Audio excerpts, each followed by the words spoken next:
Hey guys, I'm your host, Tim Galligan. Welcome to the Ghost of Real Estate. Today is season number 3, episode number 2, with very special guest, Michael Biancaniello and Lee Friedman from Friedman Law Group. Guys, welcome to the show. Thanks for having us. Awesome. Thanks for coming on. I appreciate it. You guys want to start off just telling us a bit about how you got involved in the space, in the legal space, specifically with dealing with distressed properties? No, I'll go first. Sure. So I'm the attorney, and straight out of law school, I got into the distress space. I actually worked for a foreclosure mill, working on the bank side, and after a while, it just didn't sit well with me, and I switched to the homeowner side, and I really started to expand my footprint into short sales, loan mods, foreclosure defense, essentially everything that would entail helping the homeowner as opposed to helping the bank. Awesome.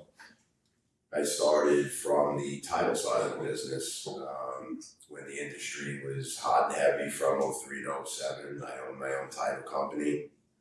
When the market dried up, the concept of renegotiating mortgages was just kind of coming onto the scene. It seemed like an interesting concept that it would be a good fit for me. At the time, I didn't know how long it would last. And here we are now, 15 years later, still doing it.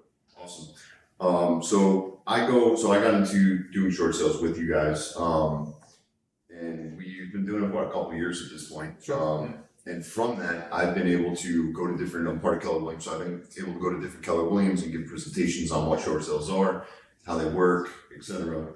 Kind of give classes, and it is kind of amazing how many people aren't familiar with what a short sale actually is. So I think this might be a good opportunity to maybe explain what a short sale is, how the short sale process works, how it can benefit a homeowner, and how everything works coming together. So I guess for starters, what is a short sale? Sure, I'll take that, and I'll let Mike sort of talk about the process because I'm more of the legal, macro kind of level, whereas Mike is in the trenches every day dealing with the negotiation. So a short sale essentially is going to your bank and getting the bank to take less than is owed. That the value is upside down, so you owe more than the house is worth, you don't have the ability to pay back the full amount, and the bank agrees to take less than is owed. Ordinarily, it is the amount that they're going to take is based upon fair market value. So you could owe $700,000 on a home, on your mortgage, but the house is only worth $5,000. The bank understands that if this house were to go to foreclosure, the most they're going to get is $5,000. So they're essentially going to allow you to short sell it, engage in some self-help, and sell it for $475 or $5,000 because they're going to net the same exact amount 2, 3, 4 years from now because the foreclosure process takes a really long time in New York. Number one, it allows the homeowner to do something operative in order to save themselves from losing their house to foreclosure or having to declare bankruptcy, etc. And the bank is taking as much as they possibly get out of the house. Yeah, the value, I would say, generally speaking, it's about a clean break and the comeback trail. When you do a short sale, obviously you're in trouble for one reason or another. You fell behind, or even if you didn't fall behind, you just need to sell, but you're in an upside down position. We all make mistakes in life, in any form or fashion. The point is you want a clean break from that mistake. A short sale, one of the first values is it's a clean break. You're getting a letter from the bank that says you're forgiven of all debt and liability. So no one's coming down the road 3-4 years later to ask you for money. So it's a clean break from a mistake or a distressing situation. On the other side of it, the comeback trail, if you do a short sale within 2 to 3 years, you can be a homeowner again. So some of the other solutions that we offer as a law firm, i.e. bankruptcy or even just letting your home go to foreclosure, the comeback trail and putting yourself back together again just simply takes longer. So the short sale is the cleanest break and the quickest comeback trail. And a lot of people also, it's the optics. So if you were to put if your house is in foreclosure, it's public record, there's a notice of pendency of the foreclosure action. You're going to get letters. When there's a notice of sale, that's public record. When you decide to do a short sale, it's just like any other sale. It's put on the market. You could have a sign on the outside. No one really, unless you look at it, needs to know that it's a short sale. So a lot of people are worried about their neighbors, their friends, their family, how it looks. Short sale looks infinitely better than just letting your house go to foreclosure. Right. Now, so say I decided to do a short sale. I list the home on the market, like you guys mentioned. There's no difference from the public eye of a traditional real estate sale versus a short sale. What does the back end process look like once I accept an offer in comparison to a traditional sale? I would say pretty much everything stays the same, with the exception that the seller's mortgage company has final say. You know, in a traditional transaction, you go under contract, you wait for title, buyer financing comes into place, and you prepare for close. In that scenario, buyer and seller have agreed upon a price. The only difference in a short sale is after the buyer and seller agree upon a price, the bank has to bless it before you can go to closing. So the unfortunate part of the process is that blessing takes a little time. The bank's review is typically 60 to 90 days. Once we're approved, it starts to resemble again more of a traditional closing, where once you're approved, pretty much within 30 days, you're going to be at the closing table. And you know, the other thing is that what people don't realize in a traditional sale, you've accounted for, you know, if you have a credit card debt, if you have an IRS debt, things like that. On a short sale, when we see title, because unfortunately people who have financial issues don't just have the financial issue as it pertains to their house. You know, they might have a credit card debt, they might have a tax debt. All those things need to be negotiated within the confines of the short sale. Because like as Mike said, you know, the bank will agree to X purchase price and needs to net Y amount. Well, the amount they're going to net based upon the purchase price is predicated on what else needs to be paid. So if there is a credit card debt, we might have to negotiate that credit card debt in order to fit within the parameters so the bank gets what they want and it's at a number that the seller, or excuse me, that the buyer is willing to pay. If they have an IRS debt or a New York State tax debt, Mike might have to negotiate with the IRS or New York State in order to perhaps get a release of the lien against the property as opposed to a full payoff. We have to do everything we possibly can within the price and what the end bank and what the seller's bank wants in order to get the deal to work with the numbers. So can anyone apply for a short sale? So say, and I think that this might be relevant to the times that we're in, right? Home prices are high, but so is pay, salary, right? So in a situation where let's just say theoretically, which could happen, interest rates drop by, I don't know, a point or two. I personally think, just from talking to hundreds of people we talk to a week, they're all saying the same thing, right? Which is, I'd love to sell my home. Where am I going, right? Because my interest rate on my home is 3%. And if I go somewhere else, it's going to be 8%, right? So where am I going? So I think as soon as those interest rates drop just a little bit, I think we could potentially see a buyer's market again, right? So in that scenario, if my home is upside down because I took maximum leverage out against my home and the market dips, and I'm not in financial distress, can I still short sell my home? I think it's going to depend on the lender and certain other circumstances. Like, for example, one of the biggest questions I get asked is, can I do a short sale if I'm current? Right. A lot of the banks have rules like death, divorce, and disability, where if there's a certain hardship that's in place, even though you might still be current, they'll allow a short sale. Another one is job relocation. Right. If you can demonstrate that your career, your job, your position is forcing you, or you have to relocate, they'll allow it. Now, outside of those exceptions, your regular person who, like you said, is just in an upside down position, I think as a law firm, our approach in those situations would be to really look before we leave, to have a conversation with the lender. And I think if presented the right way, the bank will always choose an exit strategy so long as it's a benefit to themselves. Right. So, there's not a perfect answer to that question. But I think it's something that we will see more and more. I think you're right about that. And as each case comes in, we're just going to have to explore, do some homework. And I'd say just sort of anecdotally, and Michael and I worked on a file a couple of years ago where it was a house in East Meadow, and I just have to remember this file. House in East Meadow, divorce situation, husband and wife were both out, so the house is vacant. He's the primary on the mortgage. He works for a major insurance company and makes $350,000 a year. If you look at it on paper, he could afford to sustain the mortgage. Right. They still allow for the short sale. Interesting. Because again, they're just looking at dollars and cents and what makes financial sense to make the lender as whole as possible. And they basically, I guess, in their minds, regardless of how much she made, let's cut our losses, it's delinquent, Right. etc. Let's just let them do it now, regardless of how much she makes. So is there any situation where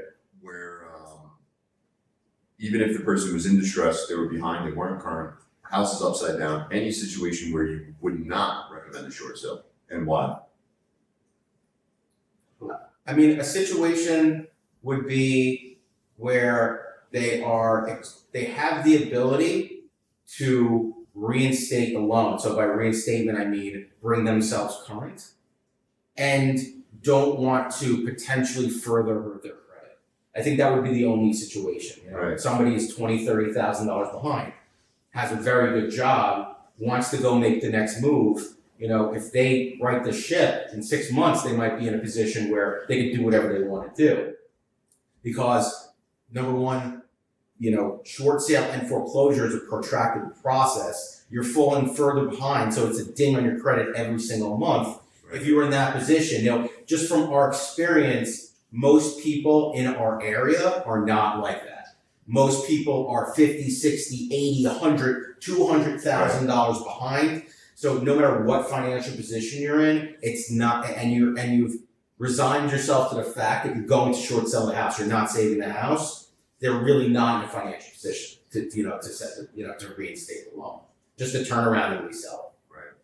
And I've seen a lot in dealing with people who are in this situation. A lot of people will say, I'm just gonna wait. And one of the things that I say is that's not always a smart thing, because the bank can say no.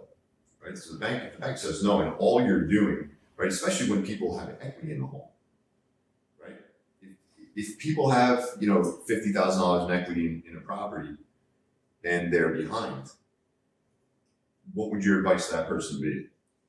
Well, I think generally what you're alluding to is procrastination. Correct. And it is a dangerous thing for a homeowner to procrastinate. It's becoming more and more dangerous. For example, there's been some recent law changes in New York that are causing lenders and servicers to do some things we haven't seen before. Like, for example, FHA will not allow any workout option after a borrower is more than 4 years delinquent. So if you're a homeowner who has an FHA loan, which, Jesus, there's so many people in this country that have an FHA loan. If you're at 2 years behind or 3 years behind, and you are in procrastination mode, if you wait too long, you will pass a point of no return. Another example would be PHH or New Res, who at present right now is denying any short sale for anyone who's more than 12 months behind. It's something that we've come across in the last 6 months, multiple cases. FHA or anything? No, this is general. Across the board. And for any file in New York, PHH will not allow a short sale over 12 months. We are looking into exceptions to that rule, but I think just to keep the answer short and sweet, and to answer your question, procrastination is dangerous, and for these reasons. And I think also people don't realize that when you're not making your mortgage payment, you're also not paying your taxes and insurance that are rolled in as an escrow. Where we live, you know, the cheapest is going to be $8,000-9,000 a year. Let's say the average person pays $12,000 a year in tax. $12,000 a year in tax. Plus, what people don't realize is when you're delinquent and your homeowner's insurance lapses, the bank puts in what's called forced place insurance. Forced place insurance is 2 to 3 times more than a regular policy and doesn't cover you for liability. All the bank cares about is their liability, and if the house burns down, them getting their money back. So now your $2,000 a year insurance policy is now $5,000 or $6,000. So now we have your $12,000 plus $5,000 or $6,000. You make 2 years of that on top of it, you're $100,000 behind, and that's what people don't realize. Or not even $100,000. This year, that person might have $50,000 in equity. You're upside 12 months from now. Exactly. You're upside down $10,000. Yep. And then the last point that I would want to make on the procrastination, because our law firm, it's important. I want everyone to know that we help as many people as we help exit. We help people stay. So if you're a person who truly wants to save their home, just please understand the longer you wait, the harder it is. Because to Lee's point, the longer you wait, the larger your past due amount gets, the harder it is for us as a law firm to prove to a bank you could afford your home going forward. So by general rule, procrastination you want to avoid for selling, but even more importantly, if you're trying to save your home, do not procrastinate. Don't wait one day. And one thing that we do is sort of in our consultation, we try to look at this all on a continuum. So you come to me and say, I want to do everything I can to possibly save my house. And what we do is say, okay, let's first evaluate you for your options to keep the house. So from our perspective, option 1 would be some sort of loan modification. So we're taking the arrears, we're putting it back into the loan. If it's FHA, we could get you some sort of deferment. If for some reason it doesn't look like that's feasible, I also do bankruptcies. So we look to see if you can do what's called a Chapter 13 bankruptcy, which is a reorganization of debt. It's not the type of bankruptcy which is called a Chapter 7, where you're wiping out your creditors. We are simply going to the court and saying, you know, Mr. and Mrs. Homeowner have the ability to pay back their arrears over 60 months, and please allow them to do that. If they can't fit into A or B, then we have to explore the liquidation option, short sale, if they have equity in it. So we're trying to accomplish the client's goals as best we can, and if we believe that it's not an option to keep it, at least we are going to try our best to have as little collateral damage while they're exiting. I'm happy we talked about that because I do feel like, especially in our state, a lot of people just feel, well, I'll just stay here for 10 years, right? But, you know, the reality is the sooner you act, the better it is. And it doesn't always mean having to leave the home. Sure. And speaking on that, I know we've said the word, or you guys said the word loan mod a few times. We dive a little bit deeper into that. I mean, there's some listeners who might not understand exactly what a loan mod is, how it works in their favor in the long run.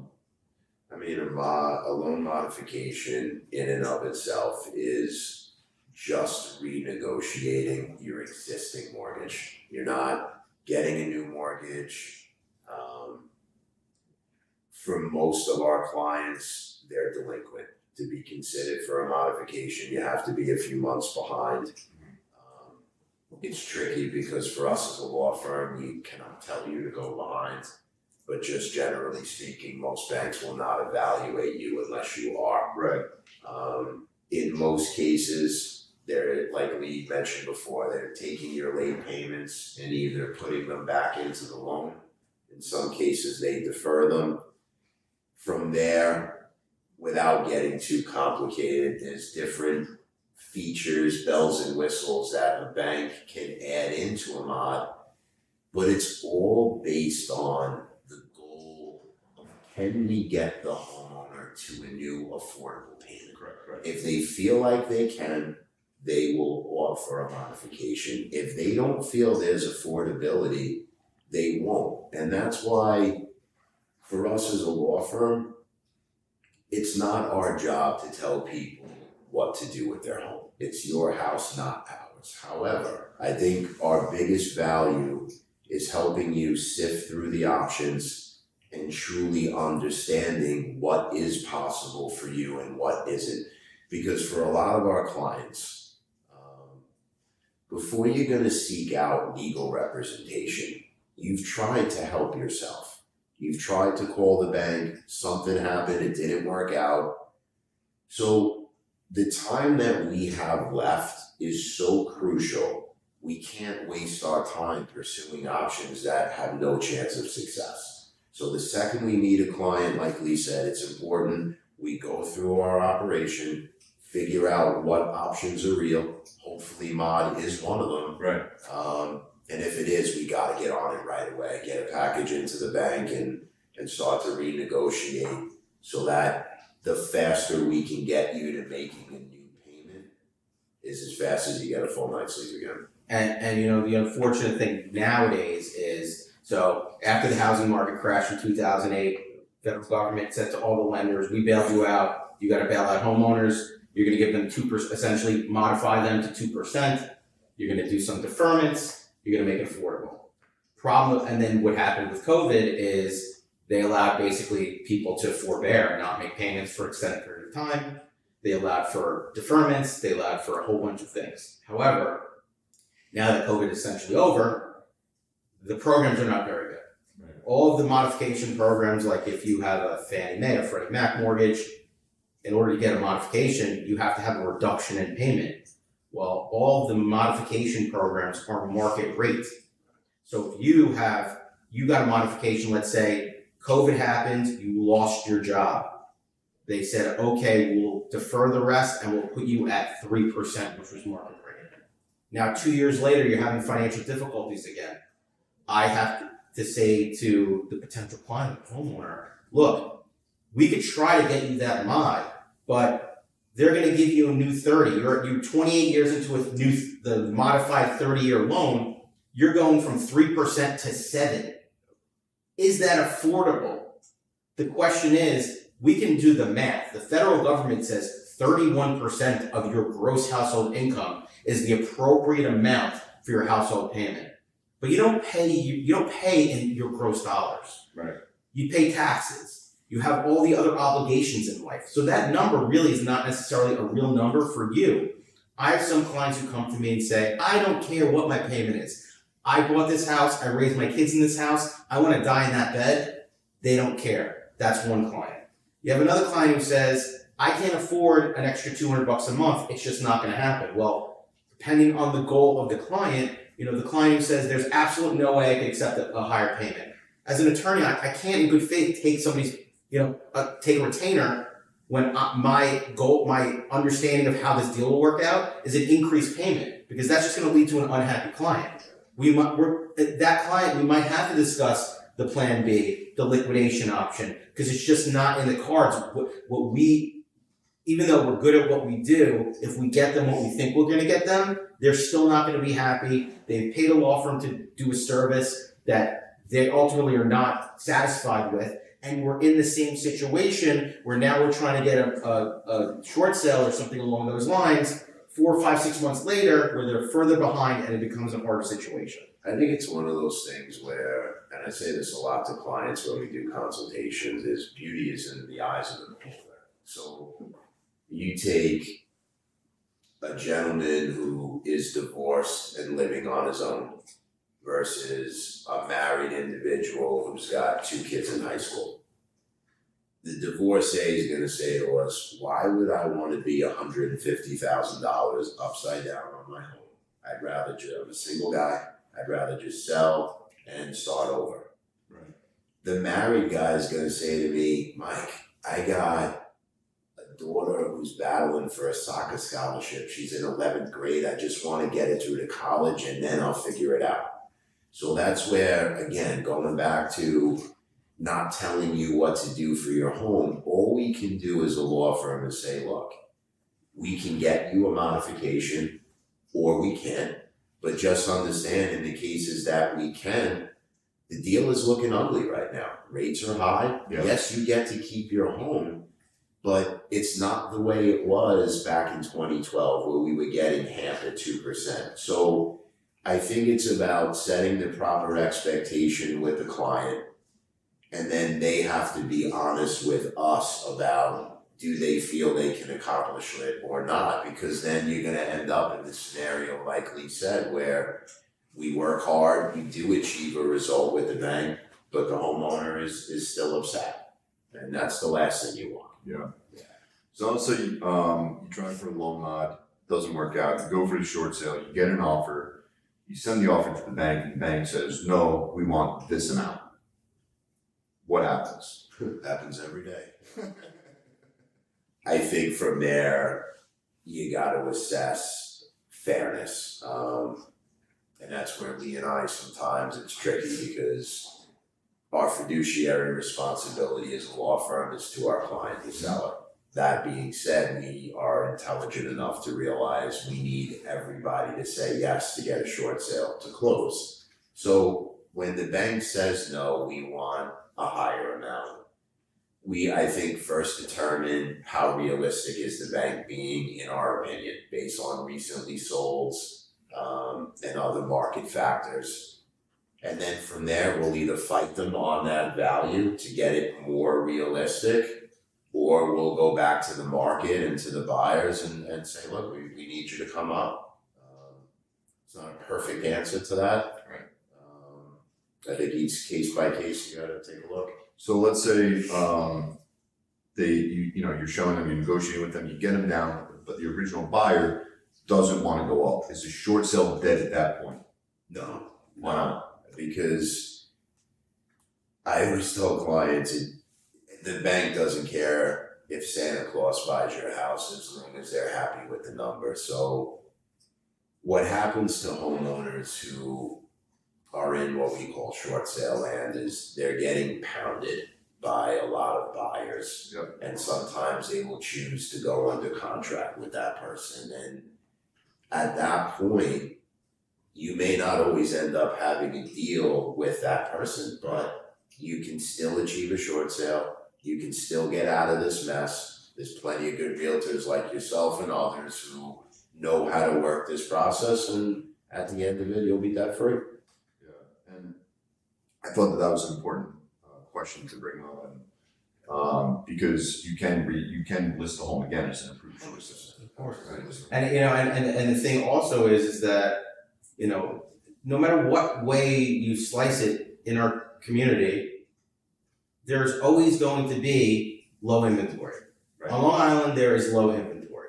There's a finite amount of land. You have to knock down a house to build another house. Yep. It's not like other parts of the country where you just build. So there really is going to be a buyer. Depends on what the price is, but there's going to be a buyer for whatever's out there. Yep. So maybe it doesn't make sense for an investor, but it might make sense for the family who's willing to put a whole bunch of sweat equity into the house and make it their forever home.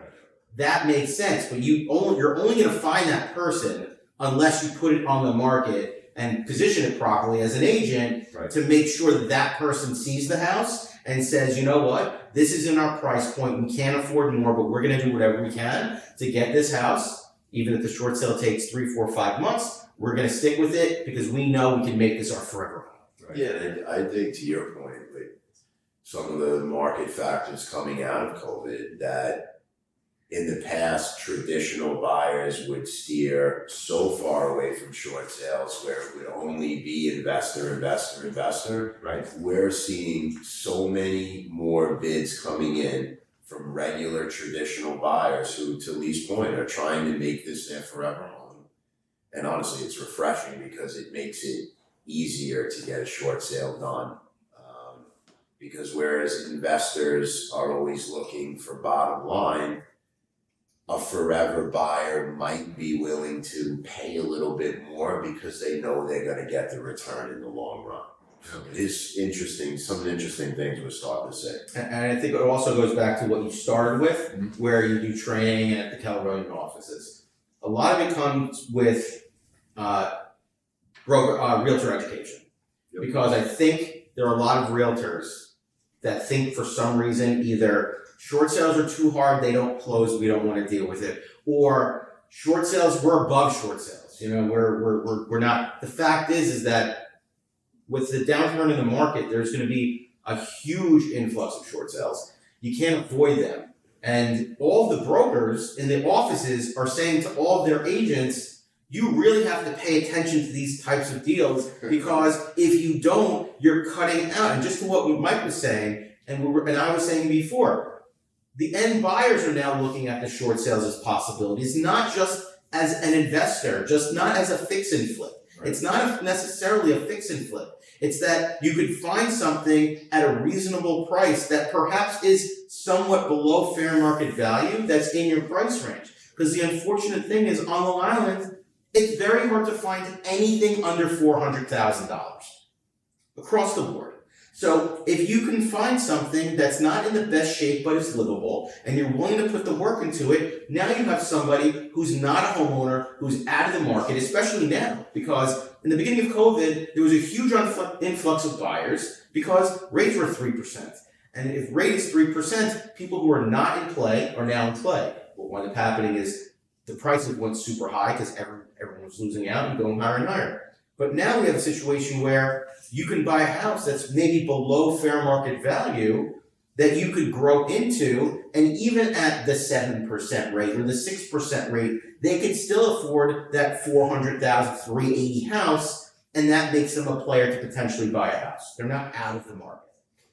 Yeah, no, I think those are all great points, and I think one of the things that is important as well too is as a homeowner who might be thinking of a short sale, when selecting a realtor. Actually, the first short sale that I ever got, I'm kind of telling someone to do. I'm kind of saying someone shouldn't do what I did, which is I went on an appointment. She said it's going to be a short sale, and I said, "Well, what is that? I'll figure it out." I had no idea what it was when we were starting. Now, luckily, I hooked up with you guys, and that's where we started running. That was one of the properties we had in Yatank a while back. What we try to do as a law firm is, when Lee and I constructed our short sale service, it was, believe it or not, it wasn't the client that we had in mind. It was the realtor. Right. We wanted a place where realtors can come, bring their clients, and get educated and get the right service and know they're being led the right way. And what's really unique about the short sale process is it's a synergy that requires the realtor to play their position and the law firm to play ours. And if we both do that right, you know, we should be at a closing table with a nice, clean transaction. Right. And the thing also is that sort of, I think of us, we're sort of like a unicorn, right? Because there is a way to get paid from the lender, the lender who's approving the short sale. You can put fees in that transaction, they just have to approve it. So that's how we saw it. So no, we don't necessarily charge a huge amount of money per short sale, but we do a lot of it, and that's why we're expert. And the banks are saying, okay, there's value in what you're doing, the realtors keep their commission, and everybody winds up being happy. Awesome. So if there's any homeowners out there who might be listening who would like some advice, they can reach out. And then any realtors who just want to pick your brain or ask questions of where to bring clients who might be in a particular situation or just learn. And I think this was a pretty good crash course I think we just had. Definitely. But if anyone wants, any other agents out there want to seek out information, how can they best reach out to you guys? Call 631-648-9428. I'm extension 318. Lee's extension 319. And honestly, it's an important point. I think education is something that as professionals, we all get lazy on. And it's so important. And that's why the better we can help realtors develop their business, it only helps our business and in turn provides a better service for the community. So I encourage any agent to reach out and ask questions. And Lee and I's mantra is the earlier the better. I love when realtors call, and I like to call it scenarioing me, where, Mike, I got a deal, here's the situation. And, as early as you can get us involved, it allows us to research, educate and get everybody rowing in the same direction, which whether you're trying to keep your house, sell your house, or anything in between is always the best way to start. And no, I'm just a testament to the way that Mike works. I mean, Mike will, even if you're an agent and you're not quite sure and you're sitting on the couch at the listing presentation, Mike will get on the phone and explain everything to the client. Like, it goes that far, because the unfortunate thing is, like Mike was saying, is there's a lack of understanding in the process. Like, for instance, when it comes to listing the property and what the number is appropriate, a lot of people out the gate think, well, we're going to list it at $150,000. Well, if all the other houses, if the worst house in that neighborhood sold for $380, I don't know why $380 is the number, for $380, right?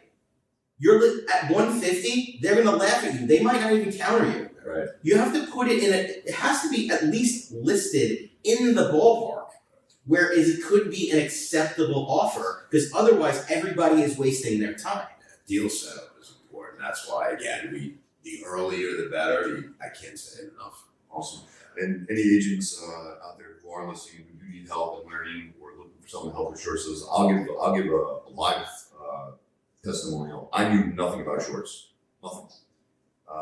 I spoke with Michael, and over the years, I've gained a lot of knowledge. I mean, I speak with Michael almost every single day, and both Michael and we have great patience. I've worked with not only myself, but with my team, and walking through those processes. And here's why this should be done this way, and here's how we do that. There's a science to it, and working with someone alongside, much like your business model is set up to do, it's been nothing but phenomenal for us, and every single person on the team has learned a ton. So my hat's off to you guys. You guys really knocked it out of the park with that. Yeah, and you're the perfect example of someone who really wanted to be a well-balanced professional, and you've seen by taking those steps how it's benefited your business, how many additional deals that you've closed, and why you're such a successful team leader.